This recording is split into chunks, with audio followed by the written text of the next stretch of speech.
बेंगलुरु में आज arrow India show का दूसरा दिन। आज भी आसमान में गरज रहे विमान। यह देख गगन। अलग अलग फॉर्मेशन में विमानों ने भरी उड़ान, देखने वाले हुए हैरान।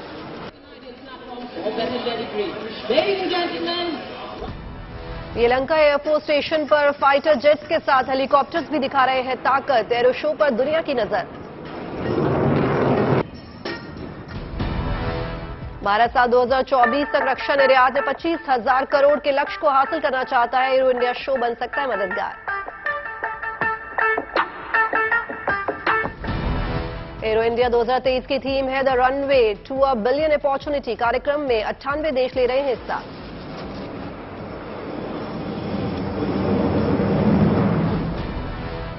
एरो इंडिया में आज डिफेंस मिनिस्टर कॉन्क्लेव, 32 देशों के रक्षा मंत्री शामिल। रक्षा मंत्री राजनाथ सिंह कर रहे हैं अगुवाई। कॉन्क्लेव में रिसर्च एंड डेवलपमेंट, हथियारों के निर्माण जैसे मामलों पर सहयोग को लेकर बातचीत। डिफेंस मिनिस्टर कॉन्क्लेव में ट्रेनिंग, समुद्री सुरक्षा और डिफेंस के संसाधनों में बढ़ोतरी को लेकर किए जा सकते हैं कई बड़े फैसले। कॉन्क्लेव का लक्ष्य प्रधानमंत्री के vision make in India, make for the world को आगे ले जाना।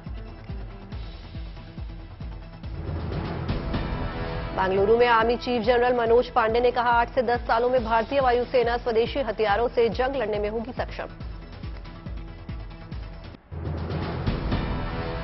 बेंगलुरु में चल रहे एरो शो में सुपरसोनिक क्रूज मिसाइल ब्रह्मोस की भी प्रदर्शनी। थल सेना और वायुसेना के लिए बनाए जाएंगे नेक्सस जनरेशन वर्जन। 40 किलोग्राम वजनी खास जेट पैक सूट पहनकर हवा में उड़ेंगे जवान। तालमेल के लिए त्रिशूल लिंक सिस्टम भी तैयार। एरो इंडिया शो में नई तकनीक पर जोर। सरहद पर घुसपैठ रोकने के लिए सॉफ्टवेयर अग्नि डी तैयार। ये सिस्टम सरहद पर लगे कैमरे और ड्रोन के साथ काम करता है। भारत की धरती पर पहली बार 5th generation stealth fighter jet की दस्तक। एरो शो में अमेरिका का F-35 स्टेल्थ लड़ाकू विमान बना आकर्षण का केंद्र। एयर इंडिया और एयरबस के बीच 250 एयरक्राफ्ट की डील। प्रधानमंत्री नरेंद्र मोदी ने कहा, फ्रांस के साथ संबंधों को दर्शाता है। अडानी मामले पर मचे सियासी संग्राम के बीच बोले अमित शाह, सुप्रीम कोर्ट ने मामले को संज्ञान में लिया है, लिहाजा मेरी टिप्पणी इस पर सही नहीं। गृहमंत्री अमित शाह ने कहा, अडानी से जुड़े मामले में बीजेपी के पास छिपाने और डरने लायक कुछ भी नहीं। इसमें बीजेपी के लिए कुछ छुपाने को नहीं है और ना किसी बात से डरने की जरूरत है। सरकारी एजेंसियों के गलत इस्तेमाल के विपक्षी आरोपों पर बोले गृहमंत्री अमित शाह, वो कोर्ट क्यों नहीं जाते। गृहमंत्री शाह ने कहा, जब पेगासस मामला उठा उस वक्त भी विपक्ष को कोर्ट जाने की दी थी सलाह, लेकिन वो सिर्फ शोर मचाना जानते हैं। पीएफआई पर भी बोले शाह, कहा पीएफआई कट्टरवाद को बढ़ावा दे रहा है, हमने वोट बैंक की राजनीति से ऊपर उठकर इस पर प्रतिबंध लगाया। नामकरण की राजनीति पर बोले शाह, कहा सरकार सोच समझकर फैसले ले रही है। त्रिपुरा में चुनाव पर बोले अमित शाह, कहा त्रिपुरा में बीजेपी की सीटें और वोट प्रतिशत बढ़ेगा। अमित शाह बोले, सीपीएम और कांग्रेस दोनों हमसे भयभीत, अब तक का सबसे अच्छा चुनाव परिणाम। 2024 आम चुनाव को लेकर बोले अमित शाह, कहा 2024 में हमसे किसी का कोई मुकाबला नहीं। हरियाणा के करनाल में गृहमंत्री अमित शाह ने एथेनॉल प्लांट, सांझी डेयरी समेत कई परियोजनाओं का किया शुभारंभ। सांझी डेयरी को गरीब पशुपालक के लिए बताया वरदान। करनाल में गृहमंत्री अमित शाह का हुआ भव्य स्वागत। हरियाणा पुलिस को प्रेसिडेंट कलर अवार्ड प्रदान करने का हुआ कार्यक्रम। इंदौर में हुई G20 की बैठक में शामिल हुए केंद्रीय मंत्री ज्योतिरादित्य सिंधिया, गिनाई भारत की उपलब्धियां। 18 फरवरी को क्रूनो नेशनल पार्क आ रहे हैं साउथ अफ्रीका के 12 चीते। क्रूनो प्रबंधन ने चीतों की अगवानी की, सभी तैयारियां की पूरी। दिल्ली में 18 से 26 फरवरी तक चलेगा ट्यूलिप मेला। G20 की बैठकों को लेकर एनडीएमसी की विशेष तैयारी। शांति पथ हुआ ट्यूलिप गार्डन से गुलजार। जयपुर में महिला पंडित ने वरवधू के फेरे करवाकर पेश की अनूठी मिसाल। डॉक्टर निर्मला सेवानी अब तक करवा चुकी हैं 42 शादियां। दिल्ली की मेहरौली में आज लगातार 5वें दिन बुलडोजर का एक्शन। आम आदमी पार्टी कार्रवाई के खिलाफ। शिरडी में साईं बाबा के दर्शन करने पहुंचे केंद्रीय मंत्री गजेंद्र सिंह शेखावत। कहा, यहां आने से मिलती है सकारात्मक ऊर्जा। कानपुर देहात में अतिक्रमण हटाने के दौरान मां बेटी की गई जान। हादसे के बाद ताबड़तोड़ एक्शन। आरोपियों की तलाश में जुटी सर्विलेंस टीम। जेसीबी चला रहा है ड्राइवर। अरेस्ट, लेखपाल निलंबित। बिहार के हाजीपुर में बड़ा खुलासा। केंद्रीय गृह राज्य मंत्री नित्यानंद राय की हत्या की रची गई थी साजिश। पुलिस ने साजिश में शामिल एक आरोपी को गिरफ्तार किया। आरोपियों का एक वीडियो भी पुलिस के हाथ आया।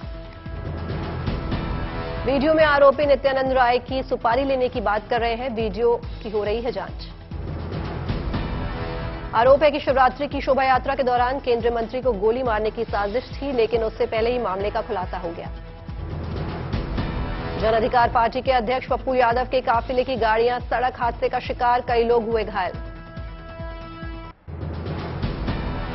पुलवामा के शहीदों को देश कर रहा है याद। आज ही के दिन 2019 में आतंकी हमले में सीआरपीएफ के 40 जवान शहीद हो गए थे।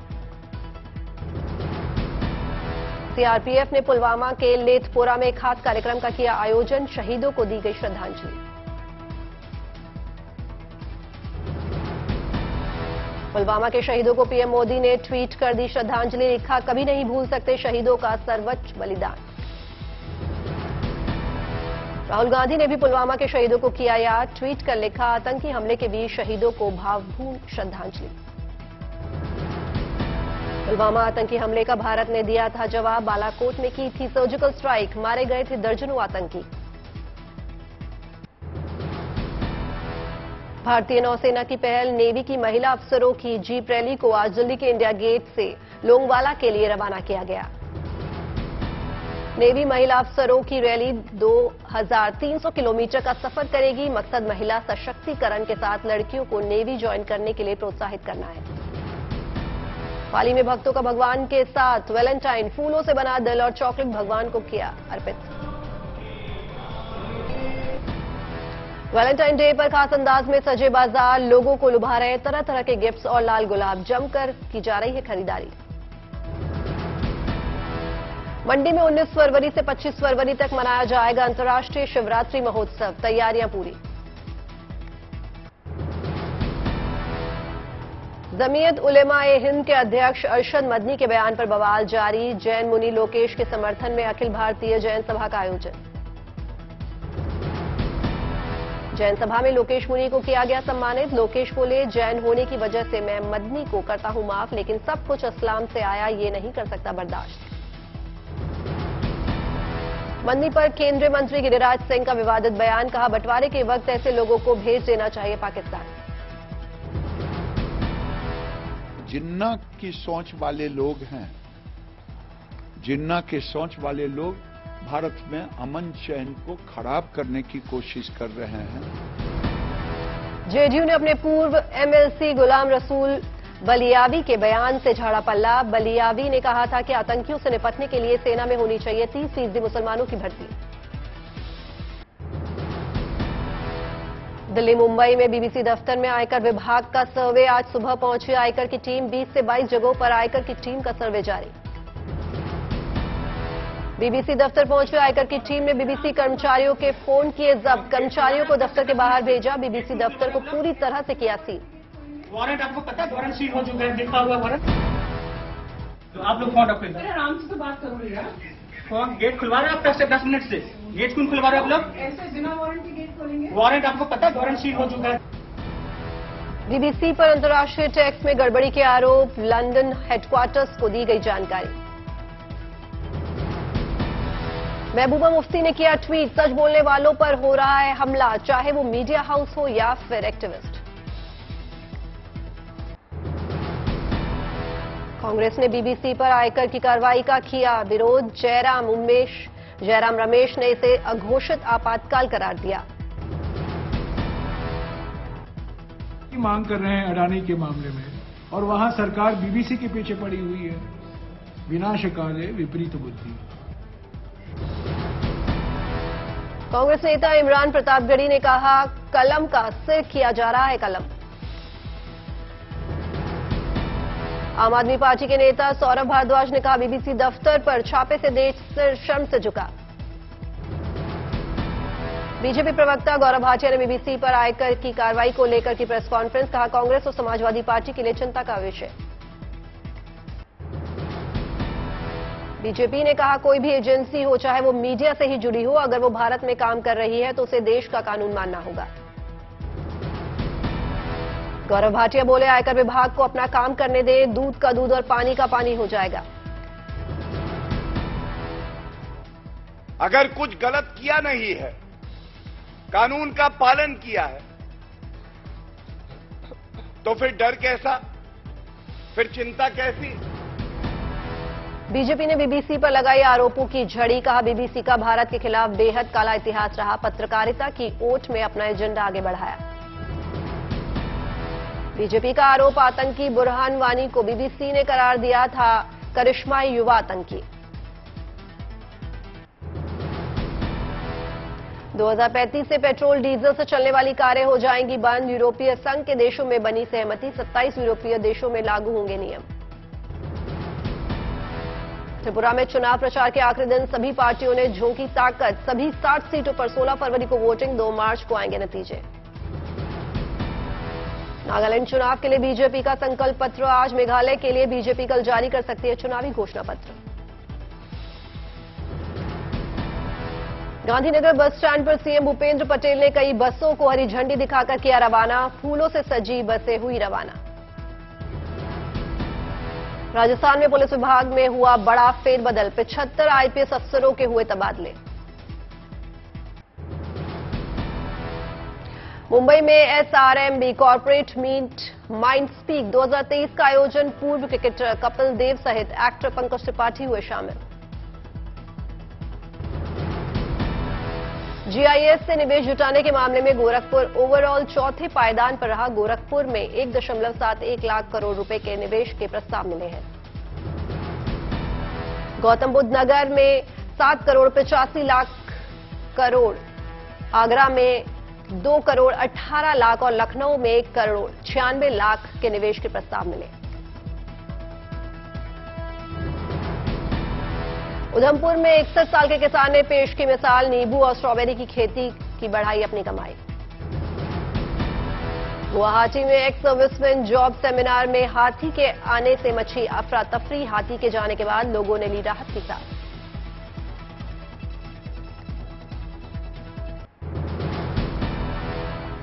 दिल्ली मेरठ एक्सप्रेसवे पर 2019 के सितंबर से अक्टूबर तक काटे चालान लौटाएगी दिल्ली पुलिस, कोर्ट में पुलिस ने मानी गलती।